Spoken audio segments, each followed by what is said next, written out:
Everyone, welcome to KTV Telugu. నా నగరానికి ఏమైంది? 10 ఏళ్లుగా భాగ్యనగరం నీడన బతుకు వెల్లదీస్తున్న ప్రతి ఒక్కరికి వస్తున్న సందేహం. ఉరుకుల పరుగుల జీవితంలో గడిచిన 10 ఏళ్లలో వచ్చిన మార్పు గురించి ఆలోచించే సమయం సగటు పౌరుడికి దొరకటం లేదు. ఆరా తీస్తే ఏవి ఆనాటి వెలుగులు అని నిరాశలోకి మునిగిపోతున్నాడు. నా నగరానికి ఏమయ్యింది అని ఆవేదన చెందుతున్నాడు. ఆ సగటు హైదరాబాదీ ఆవేదనను, భవిష్యత్ కలల్ని ఆవిష్కరించడానికి మీ ముందుకు తీసుకువస్తున్న సిరీస్ నా నగరానికి ఏమయ్యింది.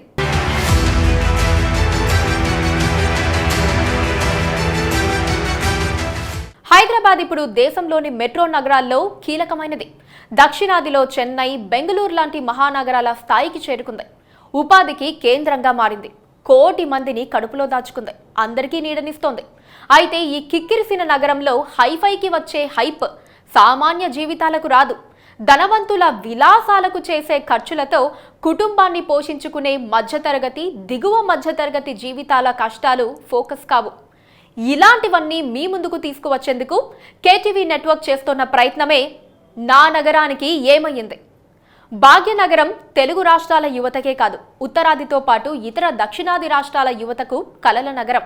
హైదరాబాద్లో ఉద్యోగం సంపాదించుకొని స్థిరపడాలని కోరుకొని వారు ఉండరు. ఒకప్పుడు టూరిజం కేంద్రంగా ఉండేది, కానీ ఇప్పుడు ఉపాధికి కేంద్రమైంది. ఎంత అభివృద్ధి చెందిందో అంతకు రెట్టింపు సమస్యలు కూడా తయారయ్యాయి. నది చేపలతో నిండినట్లుగా ఓ ప్రభూ, ఈ నగరం ప్రజలతో నిండిపోవాలి. 1591లో హైదరాబాద్ నగర నిర్మాణానికి పునాది రాయి వేసిన సమయంలో కులీ కుతుబ్ షా అన్న మాటలివి. ఏ ముహూర్తాన పునాదిరాయి పడిందో గాని హైదరాబాద్ నగరం ఇంతింతై అన్నట్లు విశ్వనగరంగా ప్రపంచపటంలో నిలిచింది. ప్రధానంగా గత 2 దశాబ్దాలుగా నగర విస్తరణ అనేది ఊహలకందనిదిగా మారింది. 2000 సంవత్సరంలో సుమారు 56 లక్షలుగా ఉన్న జనాభా ఇప్పుడు 1,20,00,000కు చేరుకున్నట్లుగా లెక్కలు చెబుతున్నాయి. తెలంగాణ ఏర్పడిన తర్వాత 9 ఏళ్లలో నగర విస్తరణ వేగంగా జరిగింది. తెలంగాణ ఏర్పడే నాటికే హైదరాబాద్ ఓ ప్రపంచ స్థాయి నగరంగా గుర్తింపు పొందింది. ఉమ్మడి నగరానికి ప్రధాన ఆదాయ వనరుగా ఉండేది.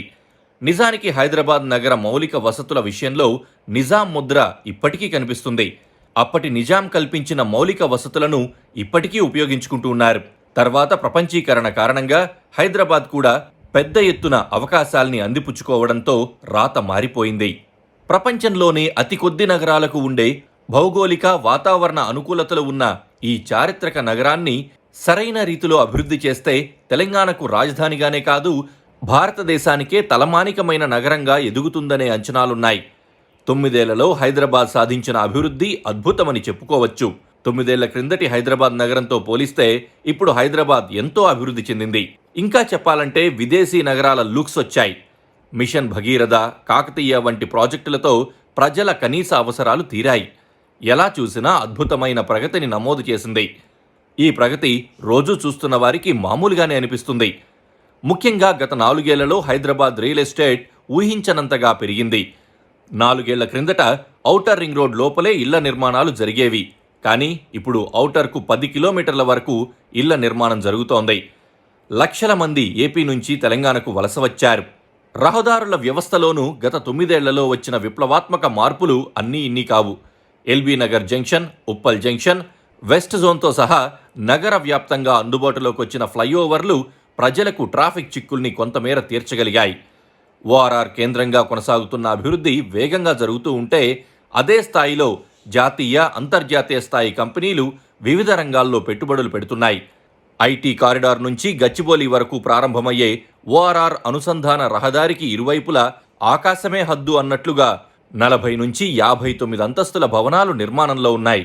ఔటర్ రింగ్ రోడ్పై మొదటి ఇంటర్చేంజ్ నానక్రామ్గూడ వద్ద నిర్మించారు. ఇక్కడ అత్యంత విశాలమైన రోడ్లతో పాటు ట్రాఫిక్ ఐలాండ్లు, ఇరువైపులా 4 వరుసలతో సర్వీస్ రోడ్లు ఉన్నాయి. ప్రత్యేక రాష్ట్రం ఏర్పడిన తర్వాత ఐటీ కంపెనీల కార్యకలాపాలు మాదాపూర్, రాయదుర్గం, గచ్చిబౌలిని దాటి నానక్రామ్గూడ, పుప్పాలగూడ, కోకాపేట, నార్సింగి దాటి విస్తరించాయి. దీంతో గచ్చిబౌలి నుంచి నానక్రామ్గూడ మీదుగా ఉన్న ఓఆర్ఆర్ ఇంటర్చేంజ్ ఇప్పుడు అభివృద్ధికి కేరాఫ్గా మారింది. నగర ప్రజలకు నిరంతరాయ విద్యుత్ కోసం రింగ్ లైన్, మంచినీటి కొరత తీర్చేందుకు 2 రిజర్వాయర్లు, ఐటీ, అర్బన్ ట్రాన్స్పోర్టేషన్, మెట్రో రైలు విస్తరణ, నగరంలో బస్సుల సంఖ్య పెంపు, హరితహారం, పార్కుల అభివృద్ధి, హుసేన్ సాగర్ ప్రక్షాళన, చెరువుల సంరక్షణ, cinema city, pharma city, ORR zoning, Musi వెంట ఎలివేటెడ్ రహదారి, పోలీస్ వ్యవస్థ బలోపేతంలో భాగంగా పోలీస్ కమాండ్ అండ్ కంట్రోల్ భవనం, కొత్తగా 2 రైల్వే టెర్మినల్స్, ఇలా హైదరాబాద్లో ప్రభుత్వం ఎన్నో అభివృద్ధి కార్యక్రమాలను చేపట్టింది. నగరం నలుదిశలా విస్తరించడంతో 400 ఏళ్ల నాటి ఈ నగరం సరికొత్త రూపును సంతరించుకుంది.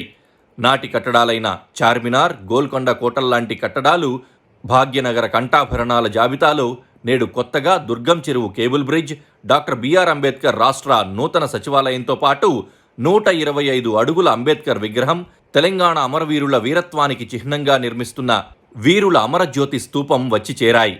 హైదరాబాద్ నగరంలో అంతర్జాతీయ నగరాలకు ధీటుగా అభివృద్ధి చెందడంతో ఇప్పుడు సినిమా షూటింగ్లకు స్పాట్గా మారింది.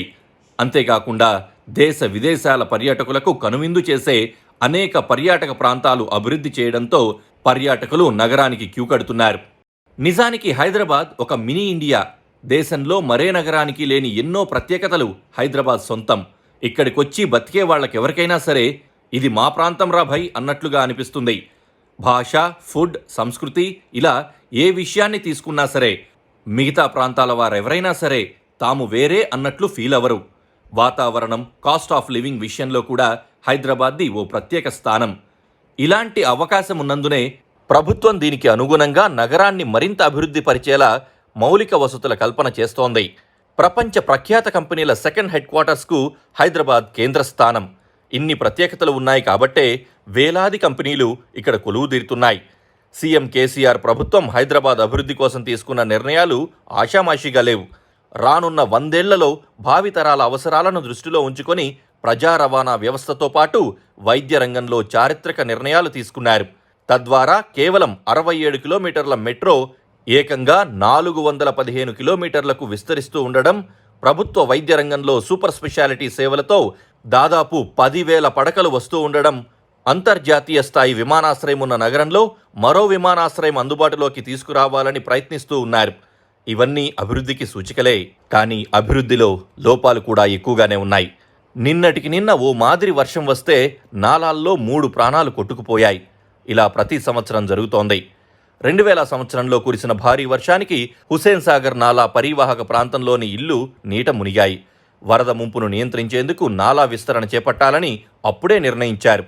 నాలాలపై ఎన్ని ఆక్రమణలున్నాయి, ఎంత మేర విస్తరించాలి అన్నది నిర్ణయించేందుకు కిర్లోస్కర్ కమిటీ వేశారు.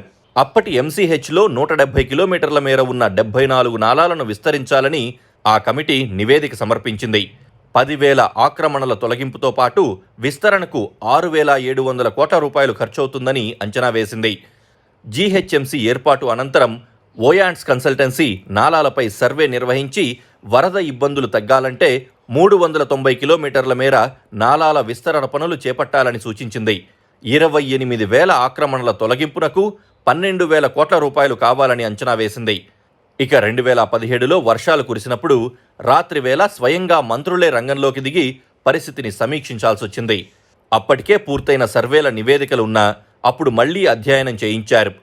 డ్రోన్ కెమెరాలతో చిత్రాల సేకరణ, రెవెన్యూ, ఇరిగేషన్ విభాగాల వద్ద ఉన్న టోపో షీట్ల ఆధారంగా నాలాల వాస్తవ విస్తీర్ణం, ఆక్రమణల గుర్తింపు ప్రక్రియ మొదలయ్యేందుకు 7-8 నెలలు పట్టింది. ఎట్టకేలకు 12,182 ఆక్రమణలున్నట్లు లెక్క తేల్చారు. ఆక్రమణల తొలగింపునకు 10,000 కోట్ల రూపాయలు కావాల్సొస్తుంది. దాంతో తర్వాత పట్టించుకోకుండా పక్కన పడేశారు. అదే సమయంలో ఎన్ని ఫ్లైఓవర్లు వేసినా ట్రాఫిక్ సమస్య మాత్రం అంతకంతకు పెరుగుతూనే ఉంది.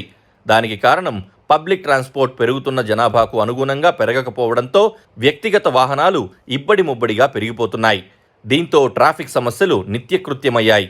ఒక 10 నిమిషాలు వర్షం పడిందంటే హైదరాబాద్ మొత్తం స్తంభించిపోతుంది. అంటే భవిష్యత్ అవసరాలకు తగ్గట్లుగా మౌలిక సదుపాయాల విస్తరణ జరగడం లేదని అర్థం. అభివృద్ధిలో అదర్ సైడ్ కూడా ఉందని ఇవన్నీ నిరూపిస్తున్నాయి. హైదరాబాద్ అంటే ఐటీ కారిడారే కాదు, పాత బస్తీ కూడా. ఓ దిల్సుఖ్ నగర్, ఓ అమీర్పేట్, ఓ సనత్ నగర్ కూడా హైదరాబాదే. బిలియనియర్లతో పాటు రోజుకు 200-300 సంపాదనతో బతికేవారు ఉంటారు. వీరందరూ నా నగరానికి ఏమయ్యింది అనే అంటున్నారు. ఈ వివరాలు మరో స్టోరీలో చూద్దాం. Stay tune to KTV Telugu.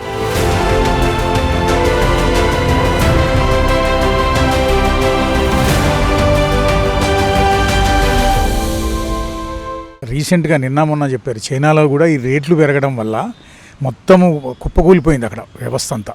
ఇక్కడ కూడా రేపు కుప్పకూలిపోతుంది. ఈయనే రేట్లు పెంచి ఈయనను బ్లాక్ మనీ వైట్ చేసుకోవడానికి ఈ పనులన్నీ చేస్తున్నాడు.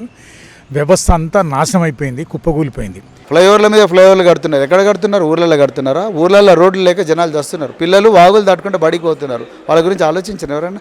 ఓట్లు వేసేవాళ్ళు వాళ్ళు హైటెక్ సిటీలో ఓట్లు వేస్తారు. హైదరాబాద్ సిటీలో ఓటింగ్ పర్సెంటేజ్ ఎంత? 49. ఊర్లలో ఓటింగ్ పర్సెంట్ ఎంత? 80. అంటే 80% ఓట్లు వేసిన వాళ్ళనేమో 80% ఉండి ఎండి వానకు దడిచి ఓట్లు వేసిన వాళ్ళకేమో నడవడానికి బ్రిడ్జిలు లేవు, రోడ్లు లేవు. ఇక్కడనేమో ఓటే నోటికేమో లగ్జరీ కార్లో తిరిగేటానికి మెర్సిడీస్ బెంజులు, బిఎండబ్ల్యూలో తిరిగేటానికి ఏమో కేబుల్ బ్రిడ్జిలు నిర్మిస్తాను. ఇదేం డెవలప్మెంట్ అండి? Please subscribe to KTV Telugu. KTV Telugu. KTV Telugu. KTV Telugu. KTV Telugu. KTV Telugu channel.